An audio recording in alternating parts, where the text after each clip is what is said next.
So you're thinking about moving to Charleston, South Carolina, but you just want a little bit more to chew on to help you make a great decision. Well, in this video, we're going to discuss some of our top pros and some of our top cons of living in Charleston, South Carolina. Listen, we've moved around the country from places like Florida, Washington State, Texas, Arizona, Illinois. And listen, we have a very unique perspective of comparison that I know is going to help you out. Make sure to stick around to the end because we're going to ask a few of our neighbors from the Northeast to give their 2 cents on Charleston as well. Let's get after it, ladies.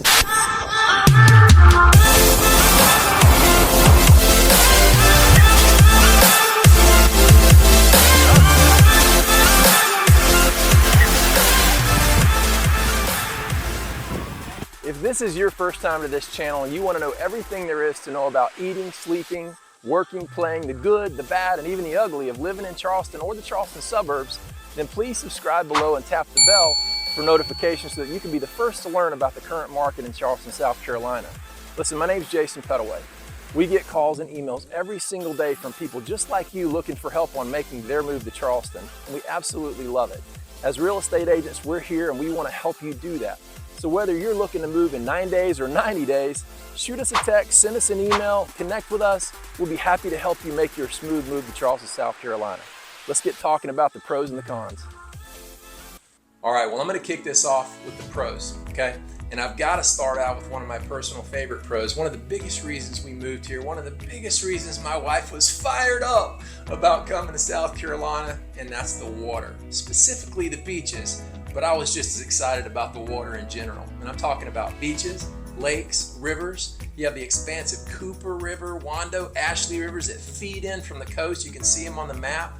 You have large lakes like Lake Moultrie, Lake Marion, along with hundreds of smaller lakes. There's multiple types of beaches, some for surfing, some for boating, water sports, fishing, kayaking, parasailing, or just walking around, just checking out the scenery and some family fun. Folly Beach, Isle of Palm, Sullivan, Kiawah Islands, just to name a few. Our boys actually learned how to surf out here. They took surf lessons at IOP, which is Isle of Palm. Just if you hear me reference that, IOP is what the locals call Isle of Palm. If you're an angler, you want to test out the fishing environment. There's many lakes and rivers in the area and a strong fishing culture, both fresh and salt water. All types of fish, saltwater flats, freshwater stuff, bass, crappie, wherever you're from, you call it a different thing. You have the reds, the cobia, sharks. I mean, there's all kinds of stuff you can catch out here from a fresh and a saltwater standpoint. Whether you're fishing on the Ashley River, kayaking through the salt marshes of the low country, or teaching your kids how to surf at Isle of Palm, Charleston has the table set for you to do all those things. Now, I know you might be thinking, what about the Gators? Well, we'll talk about that. We'll talk about that in the cons in just a minute. Number 2. The Charleston area is full of hospitality, southern hospitality, and southern charm. One of the first things my son noticed was how nice the people were. We're actually sitting down at a Waffle House while we were waiting on our house to get built in a hotel and sitting in a Waffle House. Man, he commented on it at a restaurant one morning. He's like, God, the people are so nice here. And it's absolutely true. There's yes sir, there's no ma'am, there's y'all, there's yonder. You probably witnessed doors being open for people, men, women, elderly, whoever, right? We just open the door for each other out here. It's not uncommon to strike up a conversation with a friendly local on the street. Charleston still holds a lot of those southern rooted family first values that were more foundational to the country, and we absolutely love it. The pastel colors of the home on famous Rainbow Road, you gotta see them, right? With plantations, Barbadian homes, massive oaks covered in moss, cobblestone streets, horse-drawn carriages. You know, you'll find a real southern charm here that lets you know you're living in a slice of history for sure. Number 3, the weather, right? For 9 months out of the year, the weather is phenomenal. And I'll cover the weather again in the cons just to be fair to some extreme events. But overall, for most days, the hots aren't too hot, the colds aren't too cold.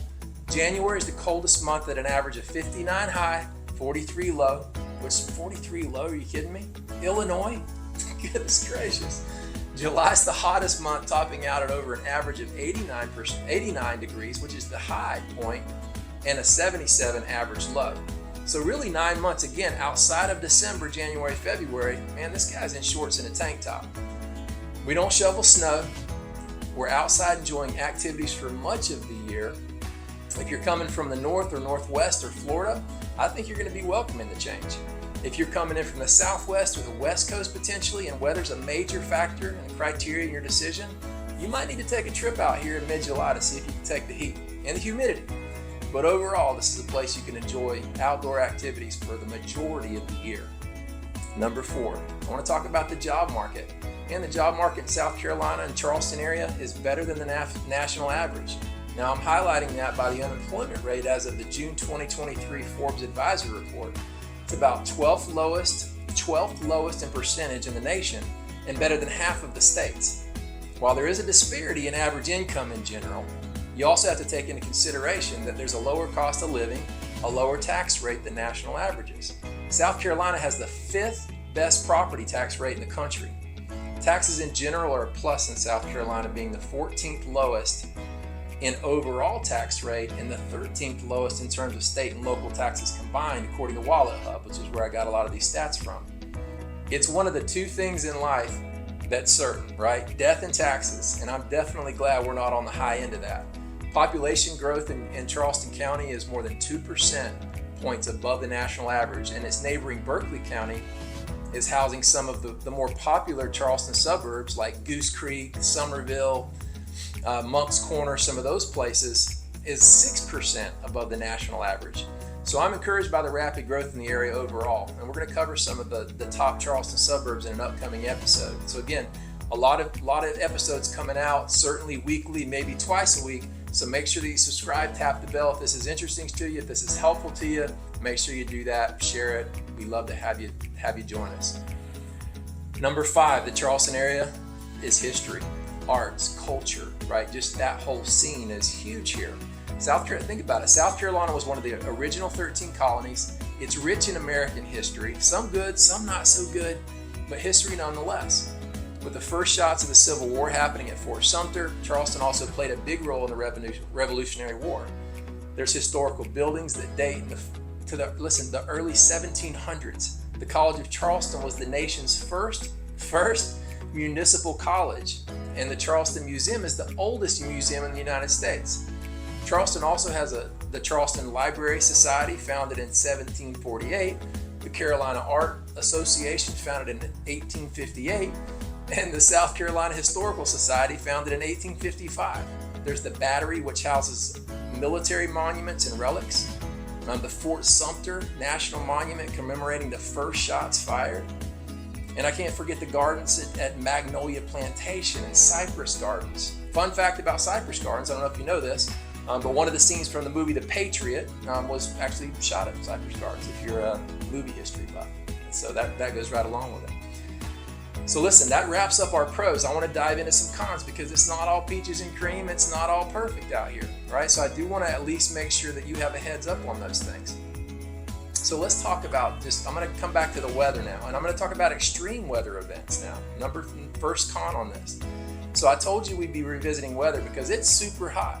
If super hot and sweaty is not your thing, you could find yourself miserable at the next outdoor barbecue in the midsummer. I'm going to tell you right now. On Sundays after the rain, when the sun peeks back from behind the clouds, the term muggy is defined in South Carolina.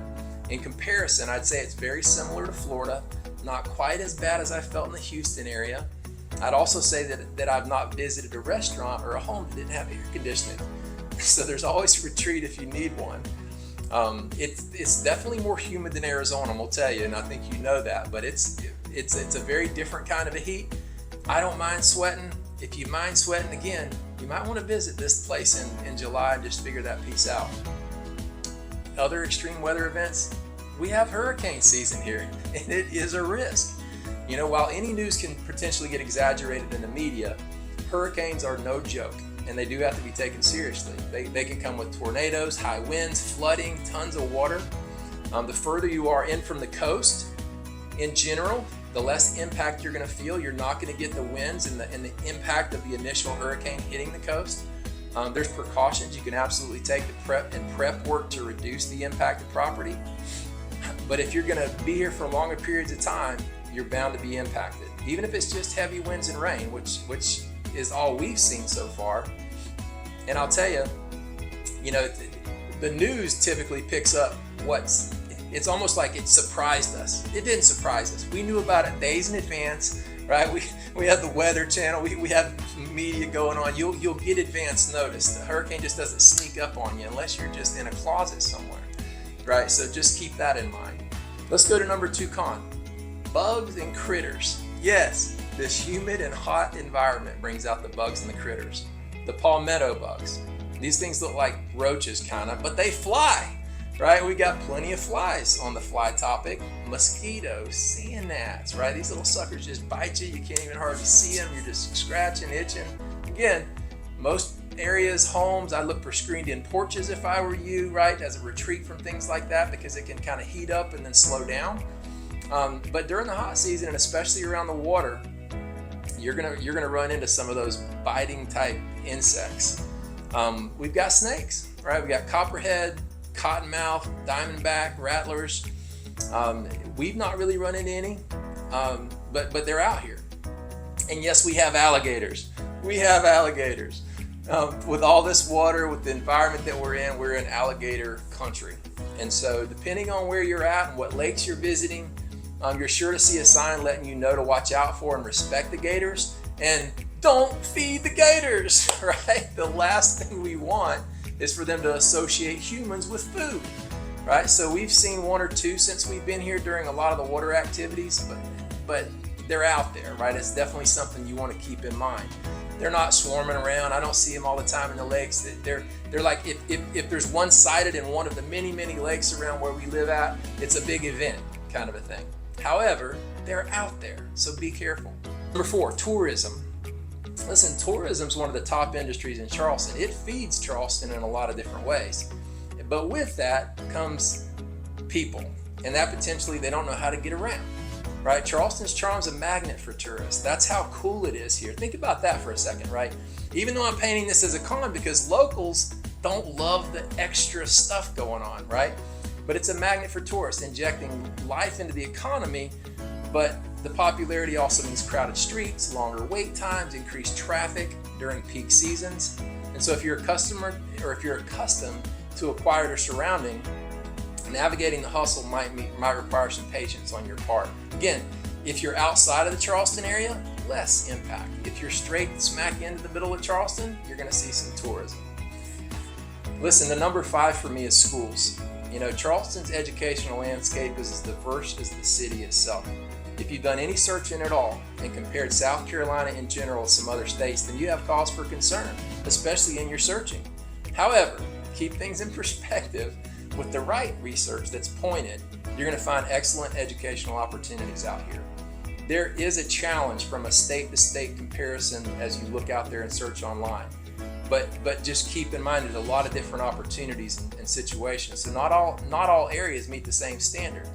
Charleston offers a range of educational options. You've got public schools, charter schools, private schools, homeschooling, right? That reflects the diversity of the family's preference.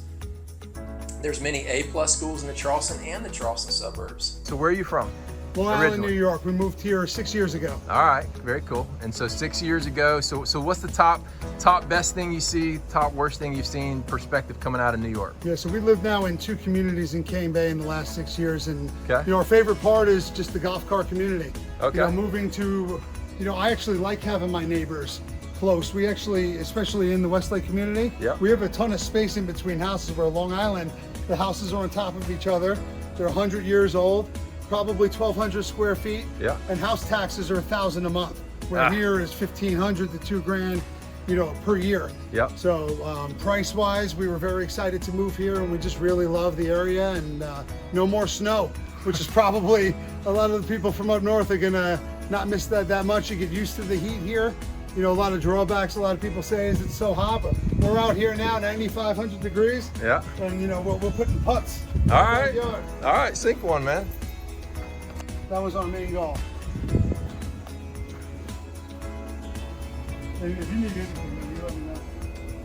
Listen, I appreciate you guys hanging out with us today. Again, subscribe, tap the bell. We got more episodes coming. We'll be talking about veterans benefits. We're going to be talking about the top 5 neighborhoods in Charleston, the top 5 suburbs of Charleston, top 5 neighborhoods in specific cities in the suburbs. So subscribe, tap that bell if this is good for you. We appreciate you very much. Thanks for watching.